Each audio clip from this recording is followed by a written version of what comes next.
माता पिता की अति महत्वाकांक्षा जब से बड़ी है तब से 25 से लेकर 32 वर्ष आयु की कुंवारी लड़कियां घर बैठी हैं। अगर अभी भी माँ बाप नहीं जागे तो स्थितियां और विस्फोटक हो सकती है।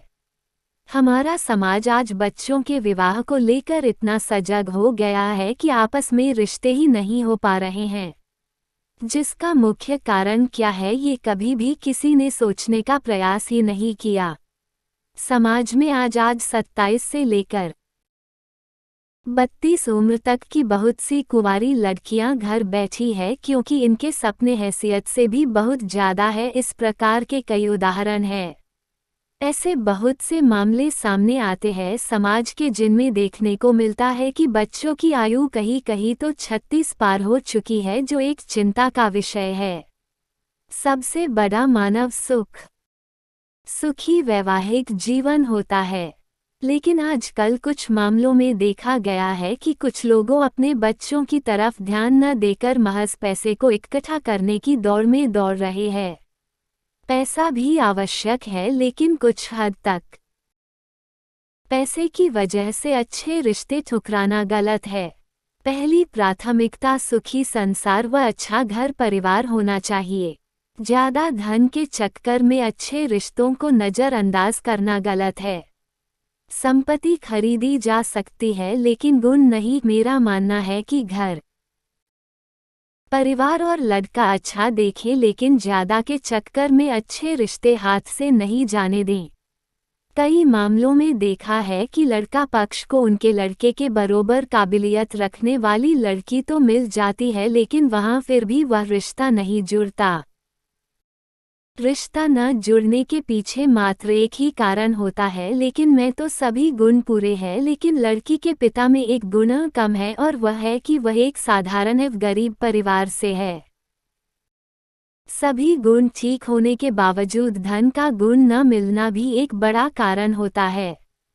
सुखी वैवाहिक जीवन जिएं। 30 की उम्र के बाद विवाह नहीं होता, समझौता होता है, और मेडिकल स्थिति से भी देखा जाए तो उसमें बहुत सी समस्याएं उत्पन्न होती है।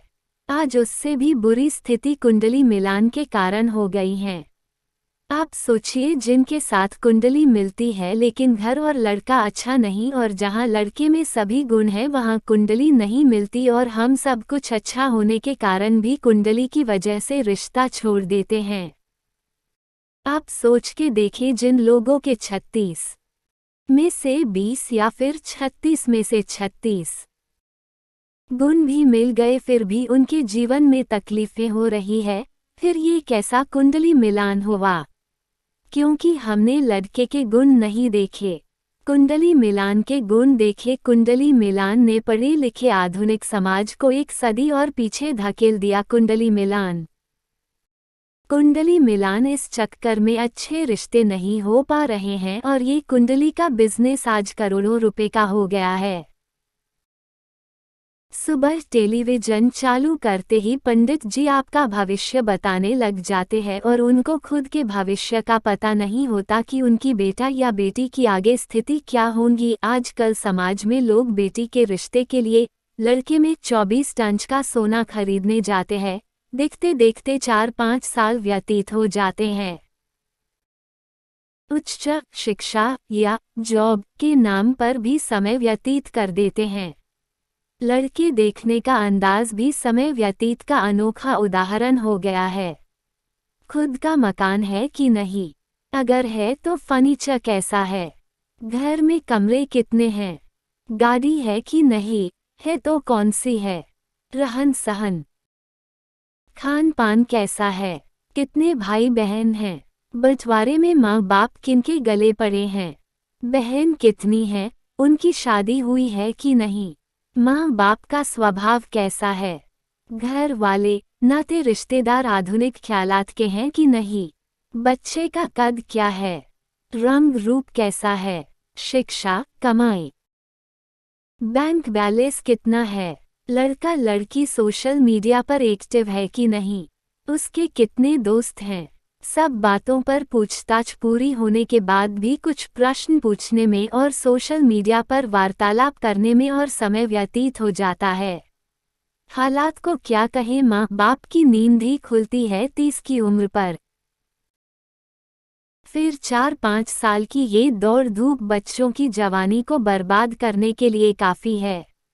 इस वजह से अच्छे रिश्ते हाथ से निकल जाते हैं और माँ बाप अपने ही बच्चों के सपनों को चूर चूर चूर कर देते हैं।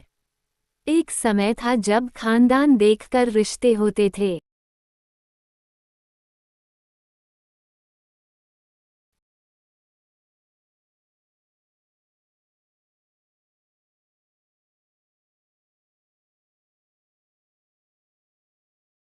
फिर 4-5 साल की ये दौड़ धूप बच्चों की जवानी को बर्बाद करने के लिए काफ़ी है।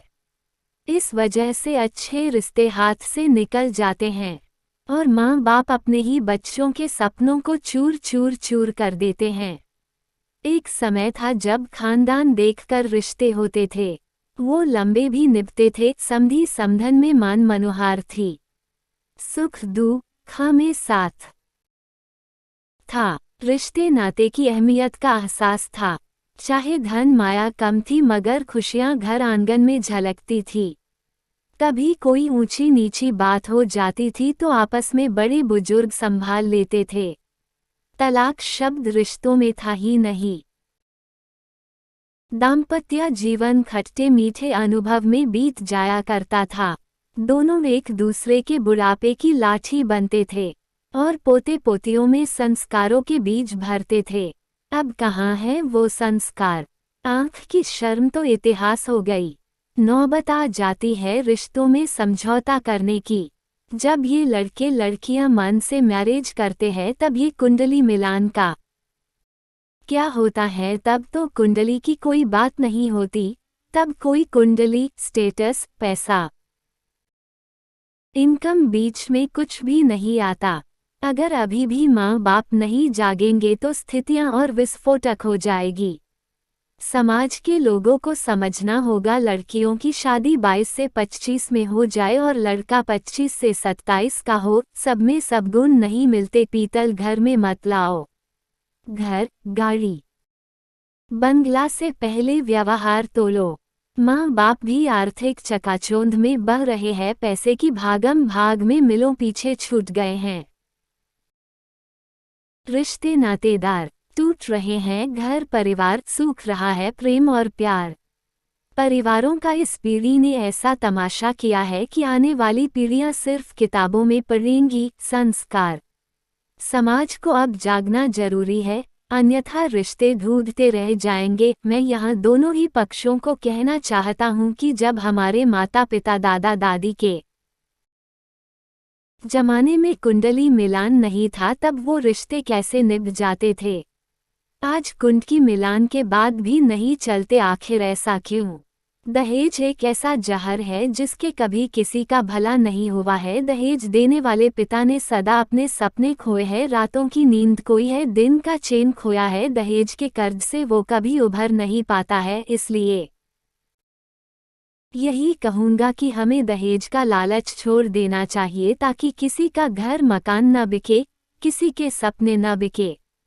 विवाह होना दो बच्चों का मिलन ही नहीं है, ये दो परिवारों का मिलन भी है। आइए समय से बच्चों का विवाह करें और दहेज रूपी दानव को अपने समाज से भगाने का प्रयास करें।